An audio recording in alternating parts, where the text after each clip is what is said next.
Hello and welcome to episode 32 of The Grocery Guru. We are here with that guru, that is Andrew Grant. Andrew, how are you?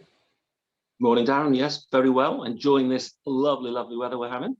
We are having lovely weather. So, now, lovely weather, moving on to regulatory stuff. There's a lot going on in the media right now, the grocer and others, and I think you're going to tell us all about it. Yeah, no, we always try to keep up with what's happening out there in grocery world. And this week it is quite interesting. You feel sorry for the politicians sometimes, or maybe you shouldn't. But they go from hero to zero in the flick of a finger. I think with this government, it's been the other way around. They go from zero being blamed for the whole pandemic. Even though I don't think it was quite their fault, to now suddenly being heroes because of the success of the vaccine rollout. And the flip of that is the grocers, as we've been reporting for the last 30 odd episodes, I mean, they really pulled out every stop during the pandemic. They kept the nation fed, they kept us safe, they've spent gazillions on repurposing their stores, etc. And what happens the minute we're now seeing light at the end of the tunnel of the pandemic? Morrison's shareholders vetoed David Potts's bonus. I'm sure a very well-earned bonus. But yesterday, 70% of the shareholders vetoed his bonus for all the hard work that they praised him for during the pandemic. And then the Grocery Code Adjudicator, Mark Davis, the new kid on the block. Mark White. Mark White. Sorry, yes, Mark White. Where did Mark Davis come from? Mark White. He published his annual supplier survey. Praising Sainsbury's for topping Aldi to the top of the tree. So ever since the survey's been done, Aldi have been top of the tree. Sainsbury's number one this year, 97% compliance, according to suppliers, with the code. So well done, Sainsbury's. That's very, very good to top Aldi. As you say, they've been top of the tree for a very long time. I sense a but coming. I was just going to say but.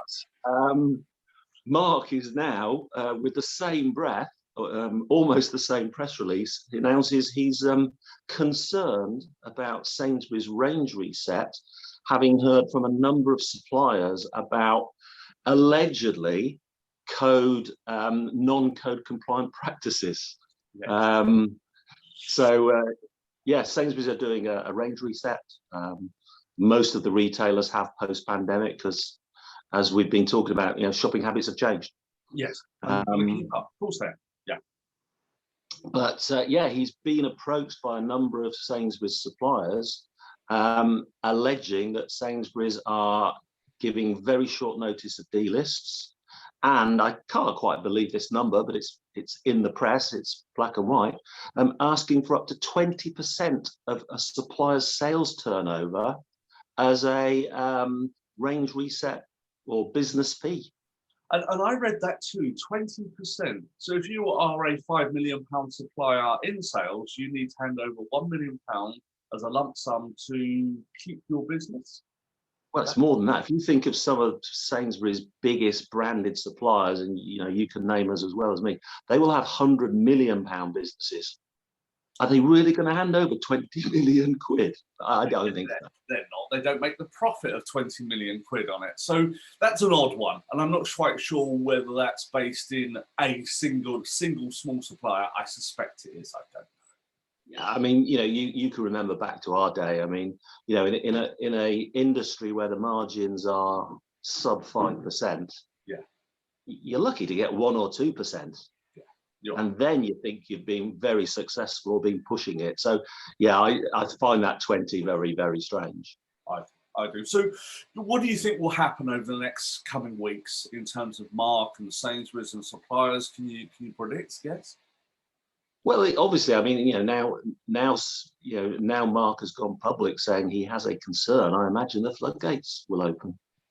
And you can imagine the poor old buyers in Holborn sort of hunkering down, going through every single email they've sent in the last 6 months, and worrying, I guess. They're doing their job, but obviously the code is there for a reason. But it is very, very strange, isn't it, that Sainsbury's get voted 97% compliance, and yet all of a sudden there's a problem. And what do you think we'll see from Sainsbury's? Yes, they're hunkering down. They're trying to make sure they're absolutely watertight. They're probably not in some places. They're going to have a chat with Mark. What else is going to happen? Suppliers, range reset, do you think? I don't think it will stop Sainsbury's in what they're doing. I think the language will be a lot more careful. I'm sure the legal team will be working overtime with the commercial department, but I don't think it will change. It's business. But it is interesting, isn't it, that I'm just trying to find the figure here. I think only 6% in the Grocery Code survey. I think only 6% of suppliers said they had a problem with any of the named retailers. The lowest since the survey's been done. And the only issue that had increased was payments for better positioning of products, right? Okay. Which sort of speaks to range reset, actually.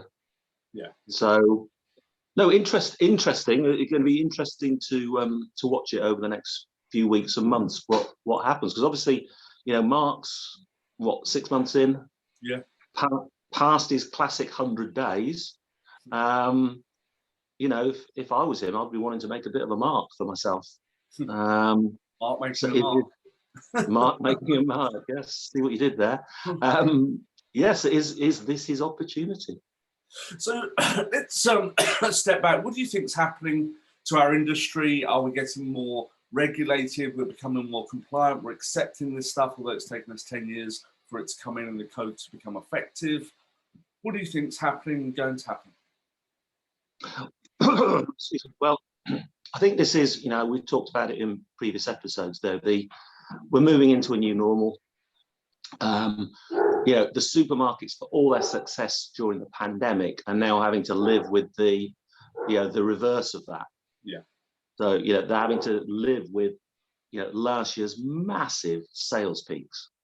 And even though we've got the football coming up and they'll sell a lot of beer this weekend, I don't think that's going to make up for, a whole nation being locked down and ordering, basically only having the grocers to shop in. So quite naturally, they're commercial beasts. They make, as we've said before, very, very, in the face of it, very, very low profits, 2p in the pound, typically. They're having to work with their suppliers. I think that's the phrase to use, work with their suppliers to, move themselves on commercially. So, on the flip of that, you've got suppliers who've equally been impacted by the pandemic. Yep. They may have seen very healthy volumes as the retailers did, but massive costs to keep going during the pandemic. Brexit costs, labour problems, as we talked about last week, a perfect storm of cost increases. And so you've got those two immovable objects coming together. Retailers needing more money this side, and suppliers needing cost price increases this side. It's going to be tension, and that's probably what Mark has been picking up.